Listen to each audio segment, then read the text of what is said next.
2 hours later. Hi guys, welcome to our production is for you. Jadi kita dapat tugas buat wawancara ya atau podcast. Pokoknya nanti kita mau wawancara guru gitu ya, karena disuruhnya kayak gitu.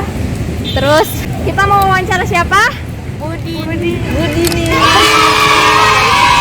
Terus ya jadi tolong dinantikan, tolong disaksikan. Pokoknya nanti kita mau wawancara, kita bakal ngobrol banyak hal banget sama Budi ini. Jangan lupa like, comment, and subscribe. Dadah semuanya. Dadah. Oke, jadi kita lagi bareng sama Budini. Assalamualaikum Ibu. Waalaikumsalam warahmatullahi wabarakatuh.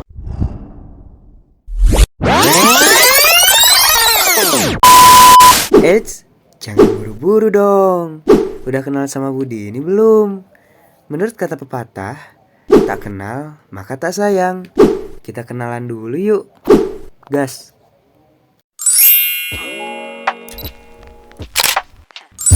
Ibu Dini Siti Anggraini merupakan salah seorang guru yang mengajar mata pelajaran ilmu pengetahuan alam dan sosial yang ada di SMK Negeri 1 Bandung.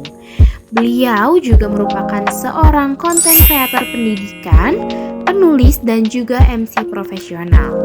Sampai dengan saat ini beliau sudah mencapai banyak sekali prestasi. Di antaranya adalah juara 1 Shimeo ESD Japan Award pada tahun 2017, juara 3 Ki Hajar Dewantara Award pada tahun 2018, juara 4 Guru Berprestasi SMK pada tahun 2019, dan juara 1 Duta Internet Baik Telkomsel 2019. Beliau juga mengikuti kegiatan organisasi dan kegiatan lainnya, seperti yang baru-baru ini sebagai pengajar praktik PPGP Kemendikbudristek, Ketua 5 PPSI atau Perkumpulan Pendidik Sains Indonesia, Koordinator Regional KKVI atau Komunitas Koordinator Virtual Indonesia, Ketua MGMP Biologi Kota Bandung, Koordinator Wilayah Visi Jawa Barat atau Virtual Coordinator, dan masih banyak lainnya. Nah, penasaran kan gimana caranya Budini untuk bisa produktif dan juga membagi waktunya di sela-sela kesibukan, organisasi, dan juga kegiatan mengajarnya di SMK Negeri 1 Bandung? Jadi jangan lupa untuk saksikan wawancara kami dengan Budini sampai akhir ya. Karena Budini juga akan memberikan tips gimana sih caranya supaya kita bisa konsisten dalam menjalani hidup yang produktif.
Oke, jadi kita lagi bareng sama Budini.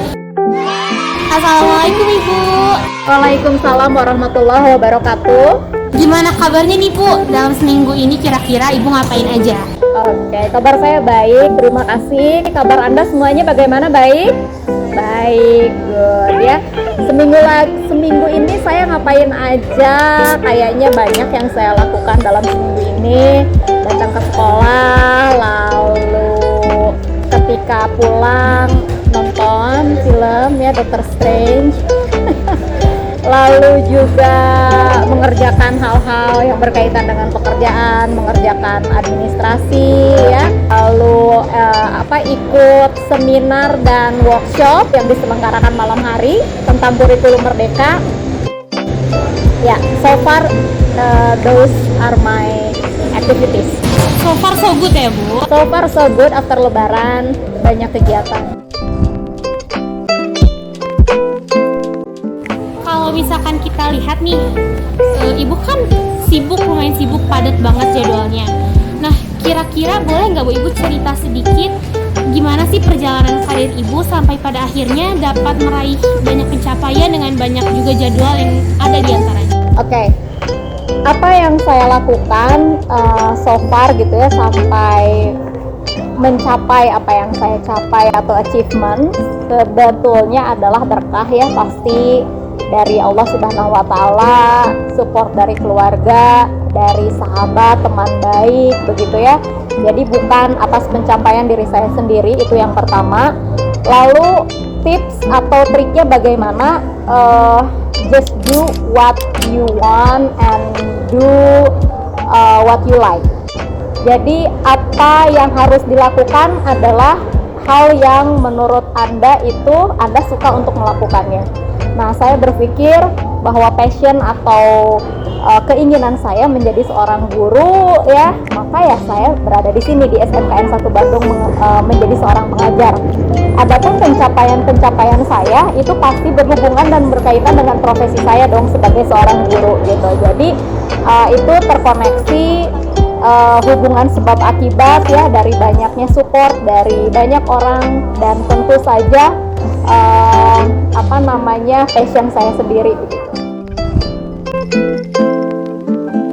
Kira-kira nih, kita kan biasanya tuh selalu berkaitan dengan suatu kebiasaan hidup ya Bu. Ada yang namanya itu hidup produktif. Nah, kalau misalkan menurut Ibu sendiri, apa sih yang disebut dengan hidup produktif?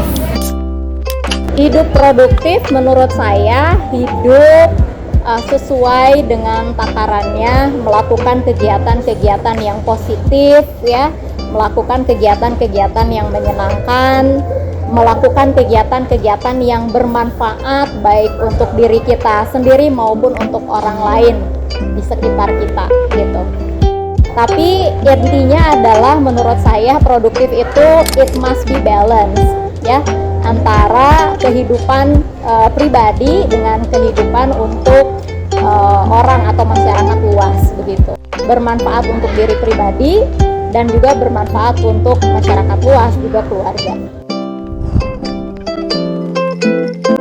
Kalau misalkan dalam menjalani hidup produktif itu, Ibu kadang suka mengalami kendala nggak? Kayak misalnya males nih, atau misalkan bosan gitu-gitu aja gitu.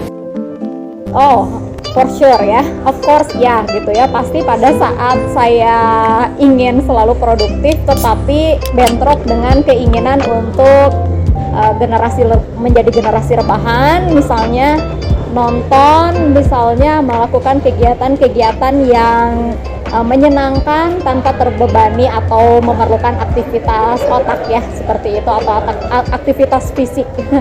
Tapi saya pikir seiring dengan bertambahnya usia dan kedewasaan, saya memiliki tanggung jawab ya untuk beberapa hal, dan itu saya harus menunaikan kewajiban dan tanggung jawab saya. Jadi kenapa menjadi produktif? Karena menurut saya memang saya melaksanakan hal-hal yang sudah menjadi tanggung jawab saya.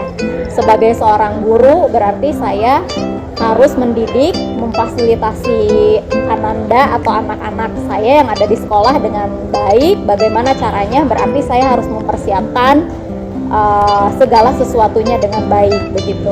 Lalu sebagai ada tanggung jawab lain misalnya, yaitu juga saya laksanakan dengan baik gitu. Jadi karena ada tanggung jawab, maka mau tidak mau, suka atau tidak suka, harus dilaksanakan. Dan karena ini passion saya ada di profesi yang dimana saya suka begitu, jadi saya melakukan dengan sepenuh hati. Oke, jadi semuanya itu berhubungan sama tanggung jawab, terus berhubungan juga sama passion ya Bu. Di luar dengan apa yang kita bicarakan, kira-kira nih dalam perjalanan Ibu sebagai guru di sekolah ini, kira-kira apa sih yang membuat Ibu tuh bisa semangat Terutama kalau misalkan kita semua nih, kan kadang nggak semuanya sesuai dengan apa yang ibu harapkan dong. Nah, kira-kira apa saja sih yang bisa bikin ibu termotivasi lagi? Oke, yang membuat saya terus termotivasi untuk produktif, salah satunya adalah saya mencoba untuk balance. Ya, jadi bagaimana saya terus memotivasi diri saya sendiri, baik secara fisik maupun mentally, membuat diri saya nyaman dengan apa yang saya lakukan, happy untuk mengerjakan sesuatu hal. Ketika overload untuk mengerjakan sesuatu, pasti saya take a break, ya kan? Itu adalah sesuatu hal yang sudah seharusnya pergi liburan dengan keluarga, menikmati waktu me time gitu kan, lalu melakukan hal-hal yang menyenangkan gitu ya, yang tidak membutuhkan aktivitas otak atau fisik yang melelahkan, maka itu adalah menjadi turning point untuk kembali lagi bersemangat dalam mengerjakan rutinitas gitu. Untuk pertanyaan selanjutnya nih, kira-kira ada nggak sih orang atau tokoh terkenal yang memotivasi ibu untuk bisa terus hidup produktif, semangat dalam menjalani hari? Kira-kira ada nggak? Tentu saja ada ya. Jadi yang pertama adalah pasti sosok Rasulullah Shallallahu Alaihi Wasallam ya, bagaimana beliau menjadi seorang manusia yang sangat luar biasa ya. Pasti kita memang harus panduannya adalah ke beliau gitu. Tapi selain itu, kalau tokoh yang memang ada saat ini begitu ya, saya senang dengan Mahatma Gandhi sebetulnya. Jadi karena beliau itu orang yang spiritualitasnya juga tinggi, walaupun memang pasti tidak akan menyamai seorang Rasulullah ya. Tapi untuk orang yang hidup di masa milenium seperti sekarang ini, dan Mahatma Gandhi gitu ya, dan tentu saja kalau dari Indonesia adalah Ki Hajar Dewantara ya, sebagai panduan dan bapak pendidikan yang ada di Indonesia. Terus kira-kira nih, ada nggak buku atau novel yang kira-kira isinya tuh bagus banget dan wah ini bisa bikin kita semua termotivasi? Kira-kira apa yang ibu baca? Oke. Ada beberapa buku sebetulnya yang memotivasi kita ya. Saya pernah baca waktu SMA ataupun kuliah itu Chicken Soup. Itu Chicken Soup itu bukan chicken soup gitu ya, tetapi bagaimana buku itu adalah sebetulnya soup gitu ya, atau hidangan untuk mental kita gitu ya, untuk psikis kita seperti itu. Lalu selain Chicken Soup itu saya juga suka buku Unconvenient Truth ya dari Al Gore, dan saya juga nonton filmnya. Itu berisi tentang kondisi bumi saat ini dihadapkan pada climate change, perubahan iklim, dan pemanasan global atau global warming. Nah, selain itu juga saya suka buku yang baru-baru saya baca itu adalah Try Not to Be Error ya. Itu saya lupa karya siapa, dan itu juga sangat memotivasi, atau Try to Be Error ya kalau nggak salah. Jadi bagaimana dengan kita menjadi error itu tidak menjadikan dan fokus kepada kesalahan, tetapi error itu merupakan pembelajaran gitu untuk kita. Itu bukan sebuah kegagalan. Jadi yang namanya ketika kita melakukan sesuatu dan tidak berhasil, kita tidak menganggap itu menjadi sebuah kegagalan, tetapi kita menganggap bahwa itu adalah sebagai pembelajaran di mana kita bisa mencapai kesuksesan. Ya, jadi kita itu berpikir growing mindset namanya. Jadi growth mindset ya, bukan stuck mindset gitu. Lalu untuk pertanyaan selanjutnya, bagaimana nih tanggapan ibu tentang generasi milenial yang sangat sulit untuk hidup produktif?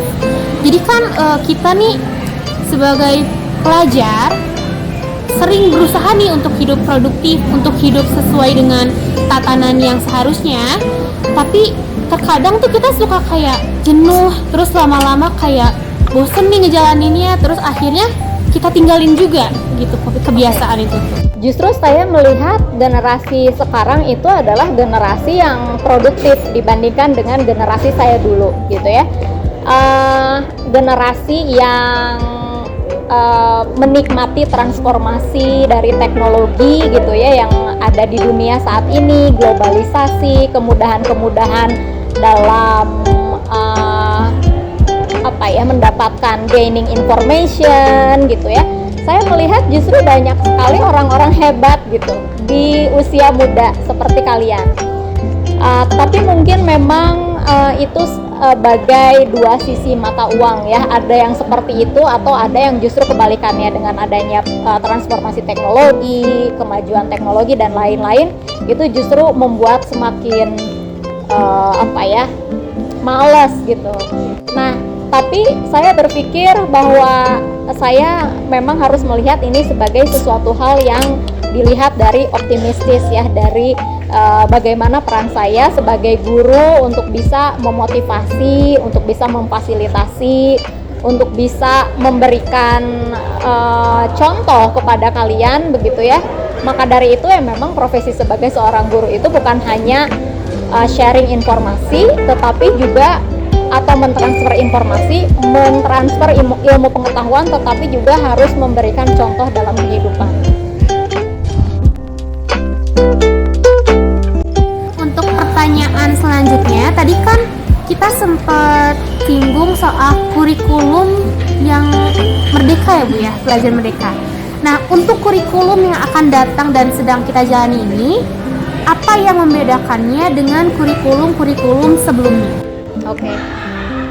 Kurikulum merdeka itu sebetulnya esensinya adalah penyempurnaan dari kurikulum sebelumnya. Jadi bukan berarti kurikulum sebenarnya itu tidak baik, tetapi tentu saja kurikulum itu harus disempurnakan sesuai dengan keperluan saat ini gitu. Jadi kalau misalnya kenapa sih kurikulum berubah-ubah? Karena harus disesuaikan dengan perkembangan zaman gitu. Sekarang memang dibutuhkan aktivitas dari seorang pengajar itu yang sangat merdeka untuk memfasilitasi siswa, karena siswa yang dihadapinya pun memang sangat berbeda karakteristiknya. Bukan seperti dulu gitu ya, atau pada saat ibu belajar misalnya, pada saat ibu di bangku SD atau SMP atau SMA. Jadi yang namanya kurikulum merdeka pada dasarnya atau esensinya adalah penyempurnaan dari kurikulum-kurikulum sebelumnya disesuaikan dengan keperluan saat ini, di mana kita itu tidak perlu misalnya orang yang pintar dan cerdas saja secara kognitif, secara intelijen, tetapi juga cerdas dan sigap dalam performance dan dalam sikap. Bagaimana berarti bukan hanya kompetensi secara kognitif, tetapi kompetensi psikomotorik dari kalian juga memang diperlukan begitu.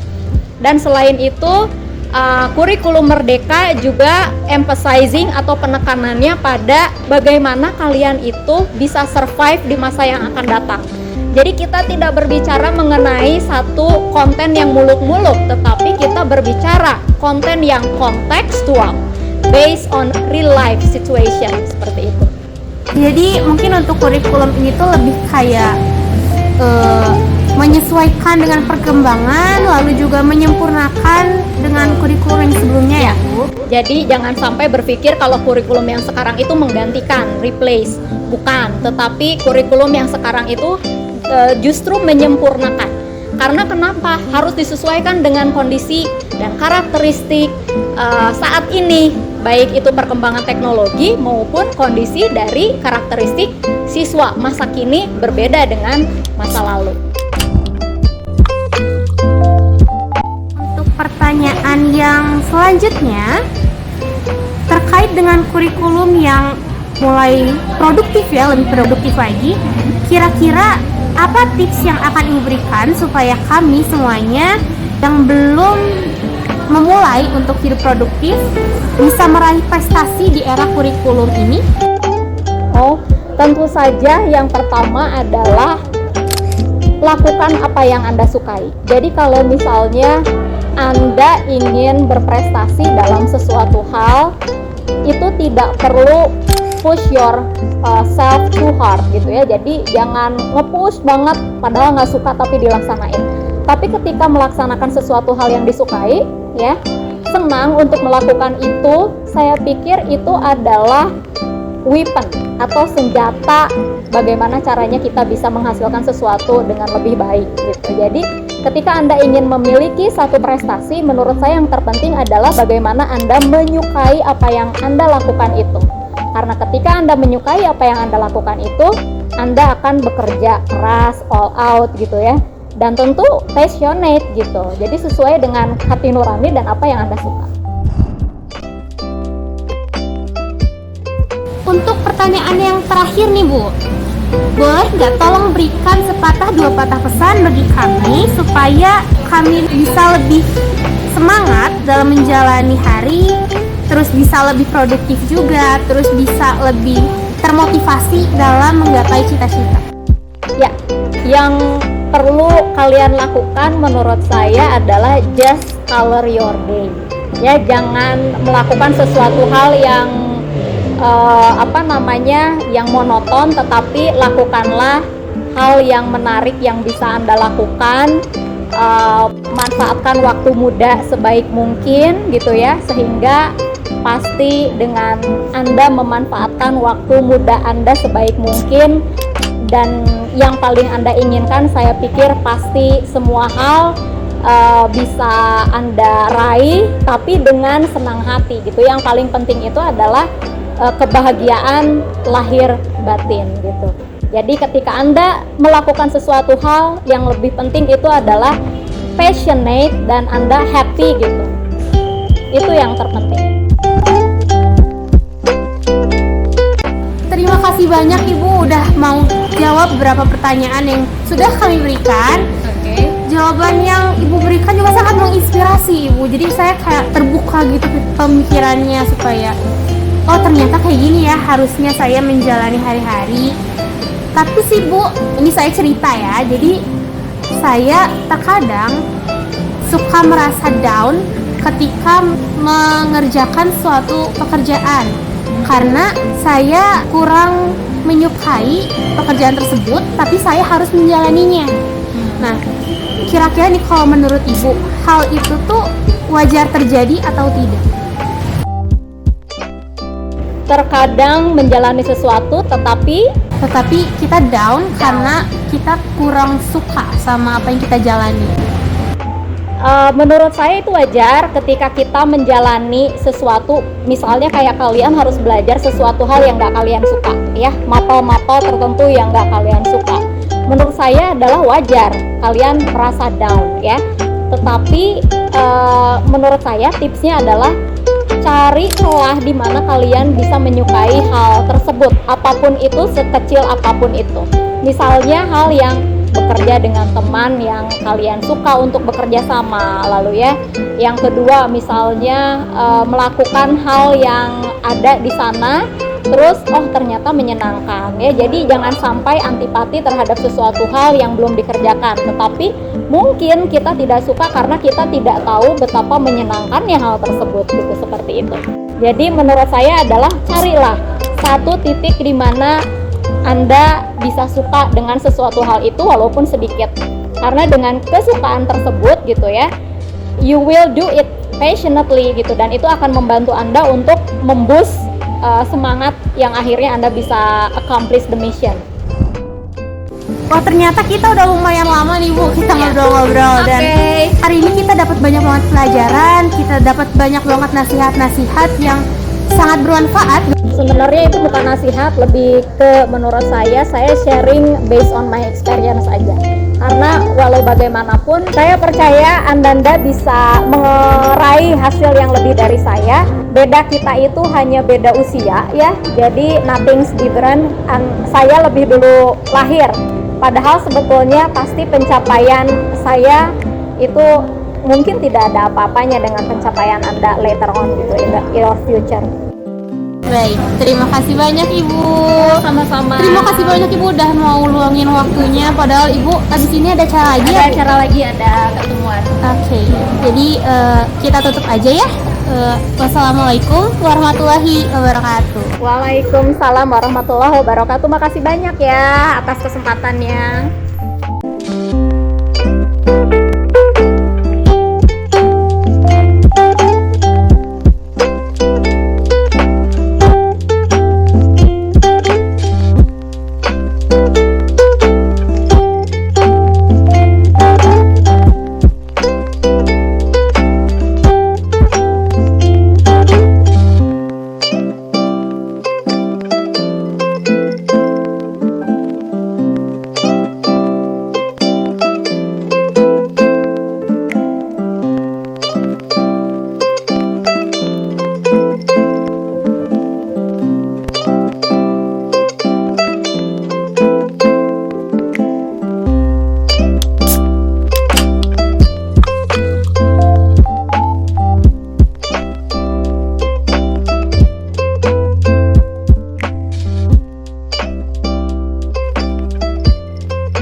Against you,